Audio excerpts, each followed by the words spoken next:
বিসমিল্লাহির রহমানির রহিম। সুপ্রিয় শিক্ষার্থীবৃন্দ, আশা করি তোমরা যে যেখানে আছো সুস্থ ভালো আছো। আমিও তোমাদের দোয়ায় এবং আল্লাহর রহমতে সুস্থ ভালো আছি। প্রিয় শিক্ষার্থীবৃন্দ, করোনা মহামারীর কারণে হঠাৎ কর্মে তোমাদের শ্রেণী পাঠদান কার্যক্রম বন্ধ হয়ে যায়। এতে তোমাদের লেখাপড়া বিঘ্ন ঘটে। এই লেখাপড়া পুষিয়ে নেওয়ার জন্য শিক্ষা মন্ত্রণালয় কর্তৃক আয়োজিত অনলাইন ক্লাস চালু হয়। আমি অনলাইন ক্লাসের পক্ষ থেকে শুভেচ্ছা স্বাগত জানাচ্ছি। প্রিয় শিক্ষার্থীবৃন্দ, আমি মোহাম্মদ হান্নান, সিনিয়র শিক্ষক, সরকারি পাতারহাট মুসলিম মডেল উচ্চ বিদ্যালয়, শ্রেণী অষ্টম, বিষয় গণিত, অধ্যায় প্রথম অর্থাৎ প্যাটার্ন নিয়ে আলোচনা করব। প্যাটার্ন নিয়ে আলোচনা করলে তোমাদের অধ্যায় জ্ঞান অর্জিত হবে। প্রিয় শিক্ষার্থীবৃন্দ,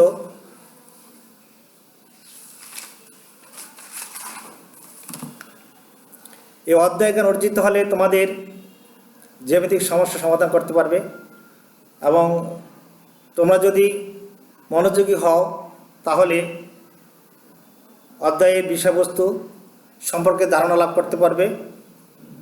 প্রিয় শিক্ষার্থীবৃন্দ, গণিত বিষয়ে অধ্যায়ের বিষয়বস্তু সংশ্লিষ্ট তথ্যীয় বিষয়গুলি সম্পর্কে যদি সুস্পষ্ট ধারণা থাকে তাহলে সৃজনশীল প্রশ্নের সমাধান করতে সহজ হবে। এই অধ্যায় শেষে তোমরা শিখতে পারবে প্যাটার্ন কি তা ব্যাখ্যা করতে পারবে।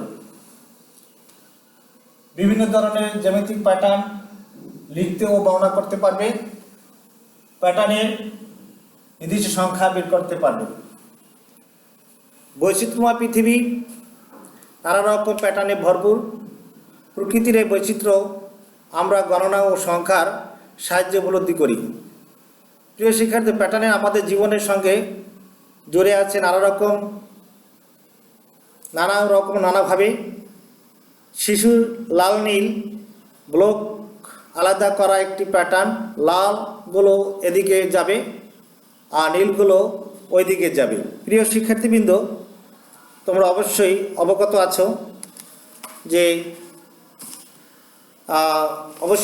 আছো তোমাদের সৃজনশীল প্রশ্ন সম্পর্কিত তথ্যীয় বিষয়গুলি উপস্থাপিত হলো। প্রিয় শিক্ষার্থীবৃন্দ, সে তথ্য বিষয়বস্তু হচ্ছে, প্রথমে হচ্ছে আমরা আজকের অধ্যায় হলো প্যাটার্ন। প্রথম অধ্যায় প্যাটার্ন।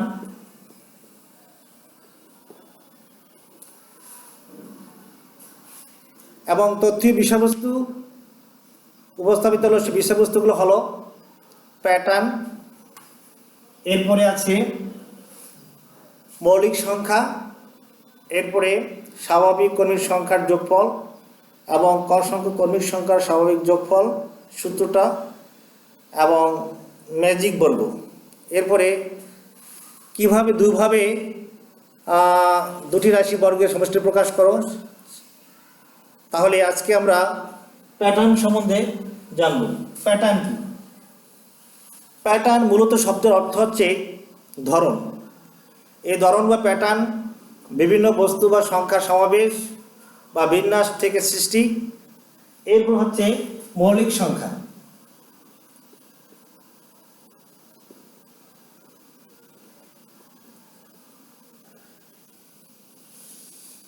মৌলিক সংখ্যা কি? একের চেয়ে বড় যেসব সংখ্যা এক ও সংখ্যাটি ছাড়া অন্য কোনো গুণনীয়ক নেই সেসব সংখ্যা হচ্ছে মৌলিক সংখ্যা। যেমন মৌলিক সংখ্যা সবচেয়ে ক্ষুদ্রতম সংখ্যা হচ্ছে 2, 3, 5 ইত্যাদি। তোমরা অবশ্যই অবগত আছো এই মৌলিক সংখ্যাগুলো কিভাবে হিটারোস্থানিক ছকের সাহায্যে কীভাবে নির্ণয় করা হয়। 1 থেকে 100 পর্যন্ত মৌলিক সংখ্যা হচ্ছে 25টি। এবার আমরা জানব স্বাভাবিক কর্মীর সংখ্যার যোগফল। স্বাভাবিক কর্মীর সংখ্যার যোগফল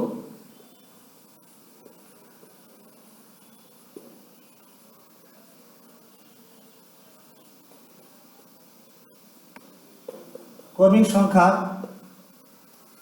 যোগফল প্রথম সংখ্যা যোগ শেষ সংখ্যা ইনটু পদ সংখ্যা ভাগ 2। এ হলো স্বাভাবিক ক্রমিক সংখ্যার যোগফল নির্ণয় করার সূত্র।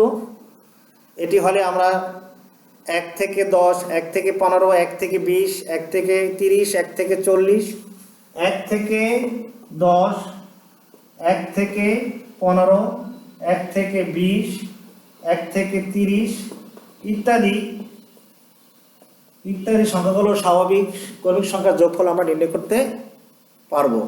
এই সূত্রটি যদি তোমরা জানা থাকে তোমরা অবশ্যই সূত্রটি তোমরা মনে লিখে নিবে এবং মুখস্থ করে নিবে।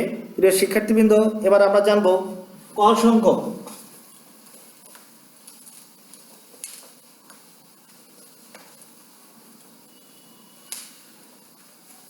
ক সংখ্যক ক্রমিক স্বাভাবিক সংখ্যার যোগফল ক স্কয়ার। ক সংখ্যক ক্রমিক স্বাভাবিক সংখ্যার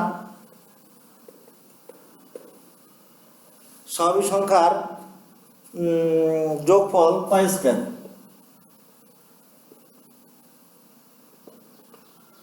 তাহলে এবার আমরা জানব ম্যাজিক বর্গটা কি।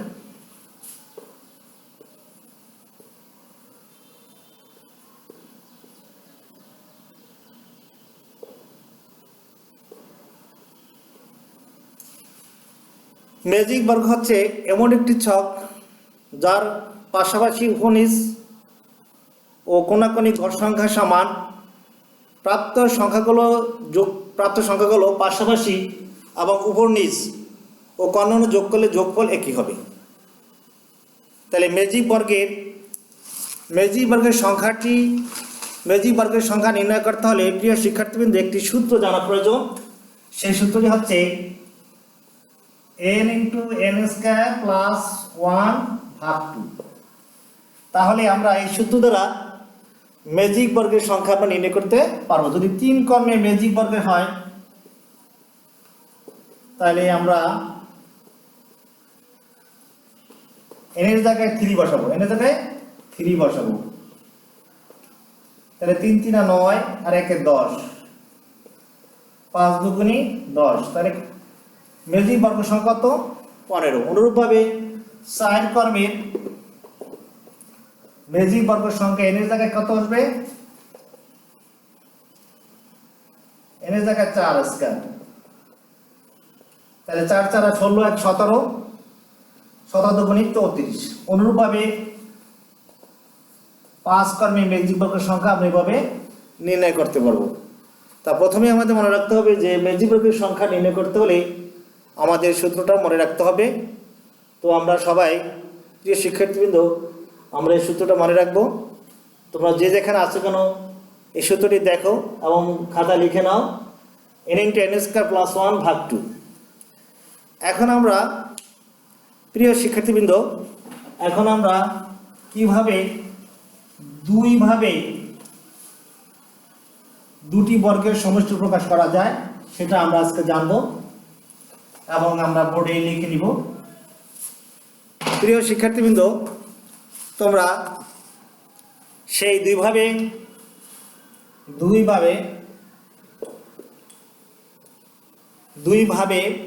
দুটি বর্গের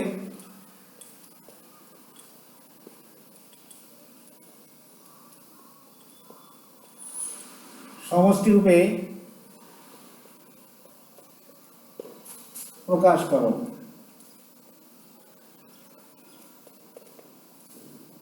তাহলে কিভাবে দুইভাবে করা যায়? যেমন আমরা কয়েকটি সংখ্যা আমরা দেখব। প্রথমে 130 দেখো, তা 130-এর 3 স্কয়ার লেখা যায় আর 10 স্কয়ার, 3 × 3 = 9 আর 11 স্কয়ার 121। এই একভাবে করা যায়। এরপরে 7 স্কয়ার, 13 স্কয়ার 169 সাথে অনুপাত যোগ করলে আমাদের 9 স্কয়ার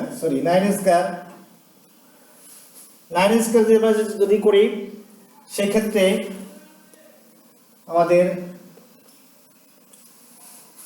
করা যায়। এরপরে আমরা আসতেছি 170কে কিভাবে করা যায়। 170কে আমরা লিখতে পারি 1 স্কয়ার 13 স্কয়ার, তাহলে আবার 7 স্কয়ার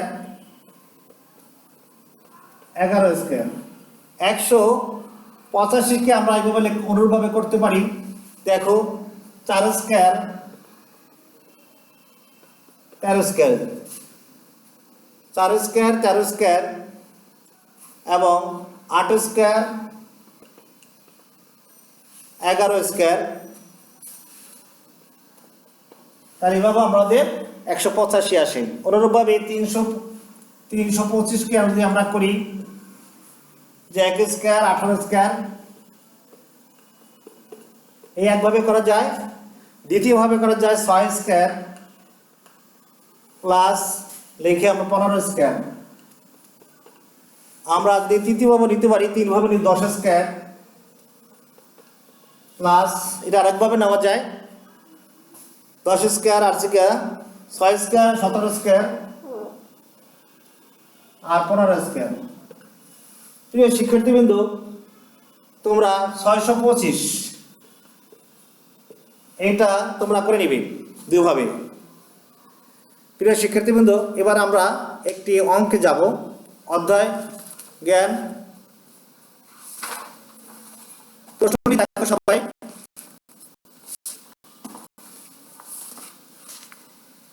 নিচে জ্যামিতিক অধ্যায় 1-এর 9 নম্বর অঙ্কটি সবাই, অধ্যায় 1-এর 9 নম্বর অঙ্ক সবাই খেয়াল করো। আমরা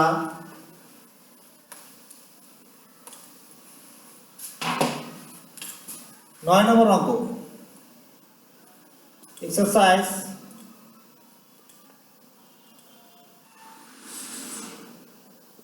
9 নম্বর অঙ্ক প্রশ্নটি সবাই দেখো। নিচে জ্যামিতিক চিত্রগুলো কাঠি দিয়ে তৈরি করা হয়েছে। একটা জ্যামিতিক চিত্র দেখো, এটা জ্যামিতিক চিত্র। এখানে দেওয়া আছে কটা 1 2 3 4, এরপরে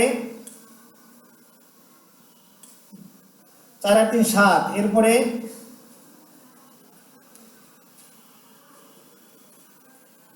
7 3 10। তাহলে ক নম্বরের প্রশ্ন দেওয়া আছে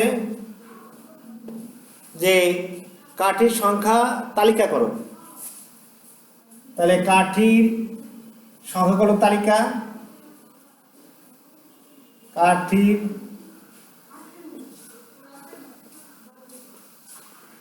সংখ্যাগুলোর তালিকা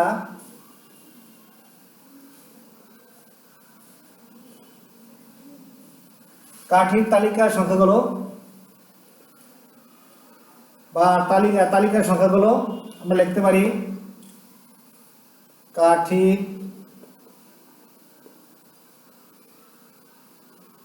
আর তালিকার সংখ্যাগুলো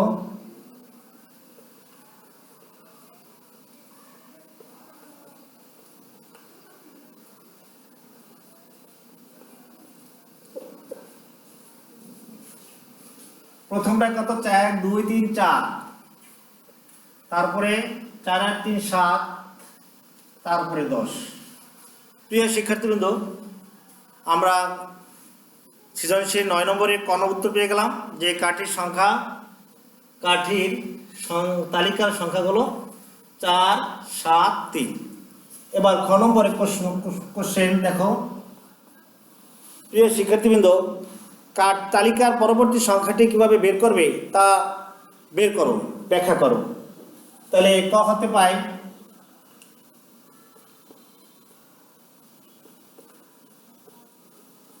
কাঠির তালিকার সংখ্যাগুলো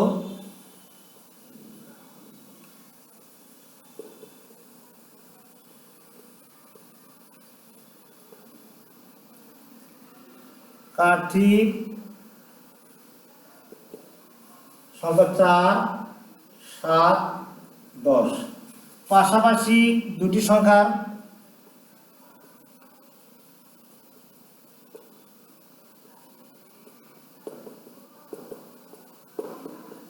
যোগফল পার্থক্য।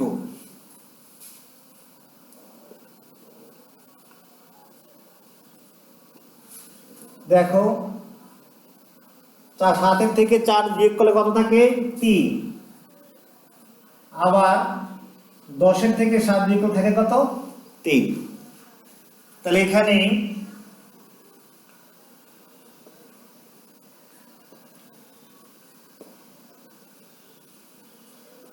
প্রতি পদের পার্থক্য 3। সুতরাং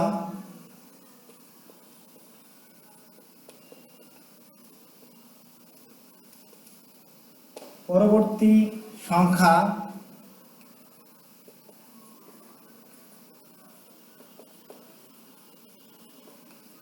নির্ণয় করতে হলে শেষ সংখ্যার সাথে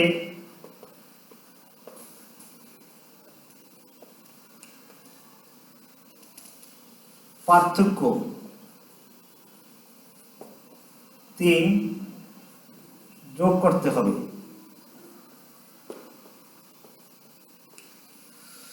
তাহলে সুতরাং পরবর্তী সংখ্যাটি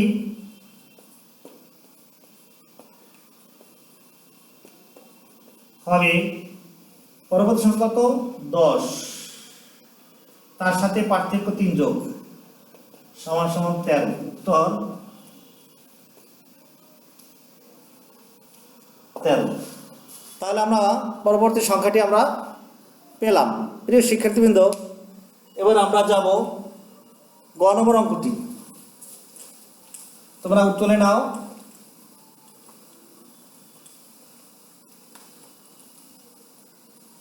গ নম্বর অঙ্কটি দেখো,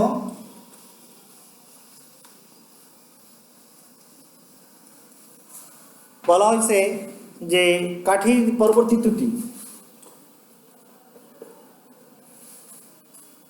কাঠি দিয়ে তৈরি পরবর্তী চিত্রটি হবে পরবর্তী চিত্রটি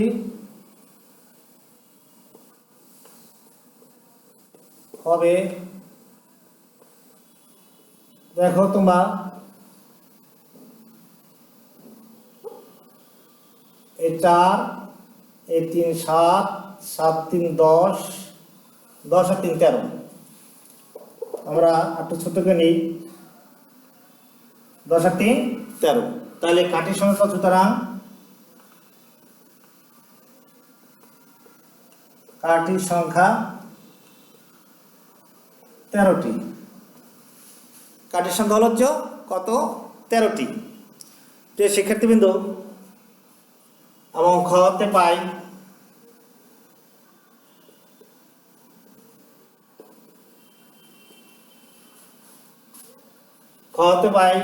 পার্থক্য 3। সুতরাং এই বীজগণিত রাশি হবে এই বীজগণিতীয়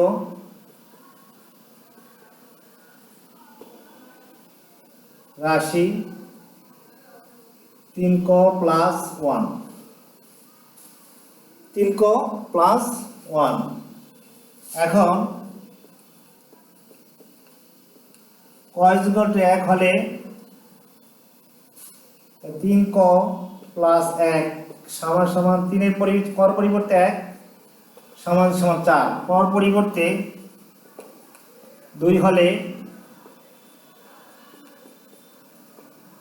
পর পরিবর্তে 2 বসায় 3 6 7, কর পরিবর্তে 3 হলে 3 ক প্লাস 1, 3 3 9 রেখে 10, কর পরিবর্তে 4 হলে তাহলে 3 ইন্টু 4 প্লাস 1 সমান সমান 13। কাজেই উত্তর যাচাই করা হলো।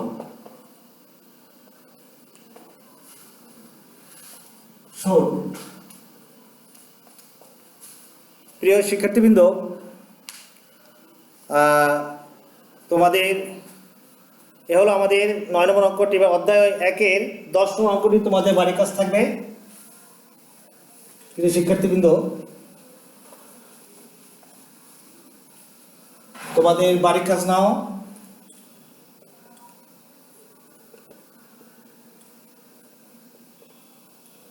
অধ্যায় 1-এর 10 নম্বর, অধ্যায় 1-এর 10 নম্বর বাড়ির কাজ। সুপ্রিয় শিক্ষার্থীবৃন্দ, তোমরা এই 10 নম্বর অঙ্কটি বাড়ি থেকে করে আনবে। সর্বোপরি তোমরা সুস্থ ভালো থাকো, এই প্রত্যাশায় আজকের পাঠ শেষ করছি। সবাইকে ধন্যবাদ।